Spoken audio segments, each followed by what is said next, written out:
Bienvenue sur la chaîne du professeur EFT, la chaîne qui dépote et qui tapote.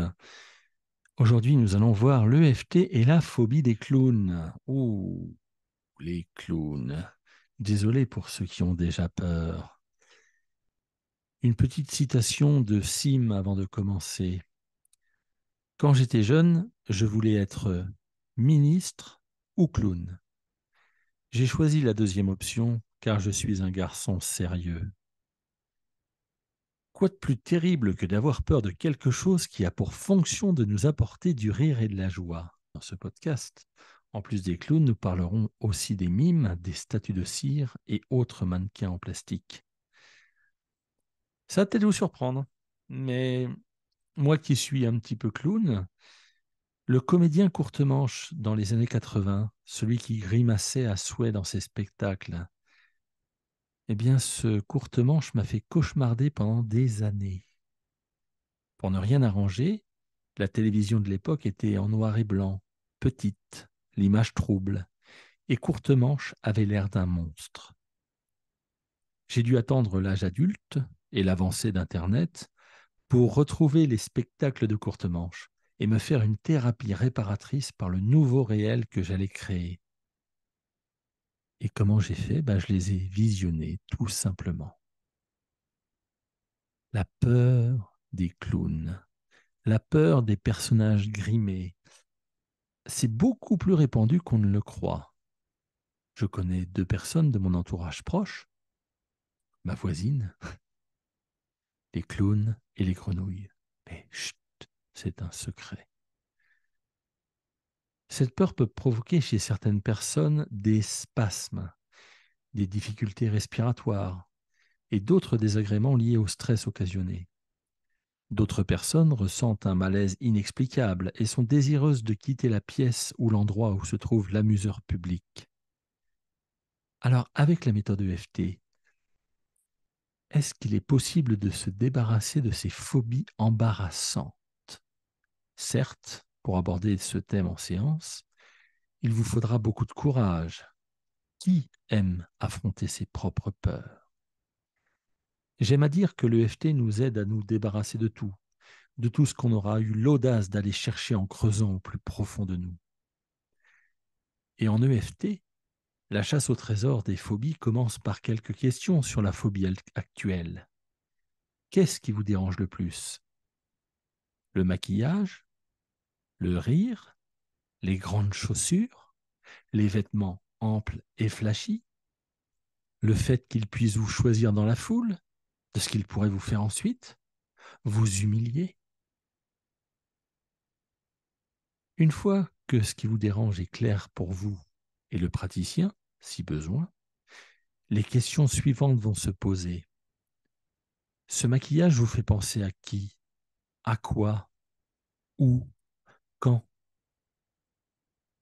Ce rire vous rappelle quelle situation? Quelle personne?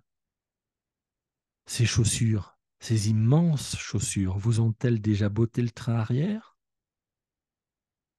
Ces vêtements vous rappellent-ils les monstres géants sur échasse dans les foires et carnavals? Avez-vous déjà subi une humiliation en public parce que vous avez été choisi dans une foule? Quand? Où?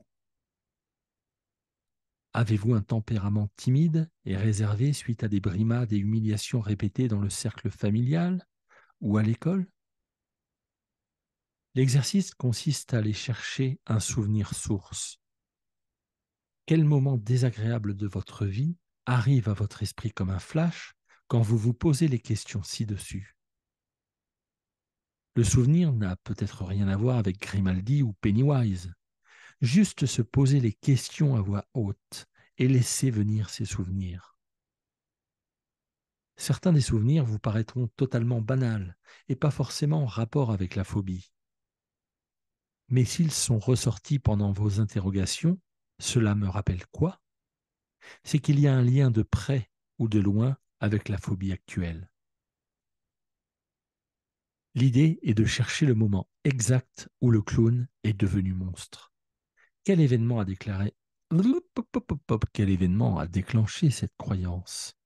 Un film? Un spectacle? Une animation? une manifestation. La méthode EFT fonctionne particulièrement bien pour les phobies, même si cela prend du temps dans certains cas. Louise Gervais parle très bien de sa phobie des araignées et de l'année qu'il a fallu pour s'en débarrasser. Je pourrais également vous parler de ma phobie de l'avion et de sa disparition avec l'EFT. Cette disparition a eu lieu pendant une séance EFT qui ne parlait absolument pas d'avion ni de voyage. Comme dans tout travail de développement personnel, enlever ces phobies prend du temps. Cela dépendra de votre persévérance. De votre persévérance et de votre volonté à vouloir changer de point de vue. Laissez-moi vous raconter une histoire. Enfant, j'avais peur des endroits sombres, des caves, des greniers. J'avais aussi peur des endroits inconnus, des gens inconnus. Adolescent, moi et deux comparses, deux poteaux, deux copains, deux amis. Et une nouvelle passion, amenée par l'ennui. On s'ennuyait dans le garage de ce copain. Et si on se déguisait en costume pour faire croire que des extraterrestres ont débarqué dans la région? Des vrais costumes, hein, avec des LED rouges pour les yeux, des capes, des pistolets laser, des capuches style Ewok. Et puis c'est le grand soir. Les costumes sont prêts. Manque plus que l'inauguration en se baladant la nuit venue dans le paisible quartier, les villages. Nous avons fait 2 sorties à peine, seulement 2. Rubrique faits divers dans le journal local la semaine d'après. Les oraux de Lazac, notre sobriquet journalistique, et la légende urbaine qui va avec. La peur s'était installée dans le quartier, puis dans toute la ville. Des groupes organisaient des battues. Les jeunes de la cité ne voulaient plus venir dans notre quartier à cause des mecs qui ont des lasers, même des mois après. J'étais devenu une peur. J'étais devenu une peur. Peut-être même une phobie qui sévit encore pour ceux qui sont restés dans ce quartier. Nous étions 3 paumés, en mal d'ennui. Nous sommes devenus légendes urbaines, avec des bouts de tissu, du PVC et des piles 4 v 5. Mon point de vue sur les endroits sombres et inconnus, la peur de faire des mauvaises rencontres. Tout cela fondait comme neige au soleil. J'étais devenu le danger. J'étais le danger, j'étais la peur. Du moins, je pouvais l'être. Tout a changé pour moi après cette expérience. Je ne vous demande pas de devenir clown ou mime, mais pourquoi pas? N'oubliez pas de vous filmer et de partager surtout.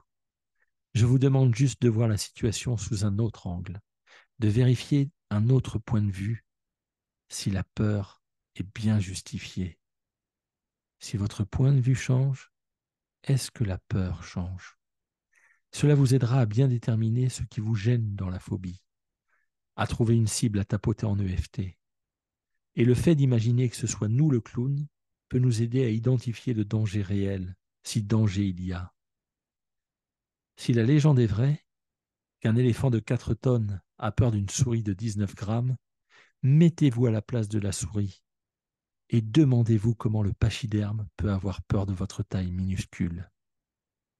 Le seul clown vraiment dangereux pour votre santé représente une chaîne de fast-food. Alors, jouez avec vos peurs et jouez avec l'EFT. Peut-être deviendrez-vous le prochain Bozo le clown. Je vous remercie pour l'écoute de ce podcast. N'oubliez pas de vous abonner, de partager. Je vous souhaite le meilleur pour la fin, pour la suite. Et surtout, n'oubliez pas, quand on veut très fort quelque chose, on finit toujours par y arriver.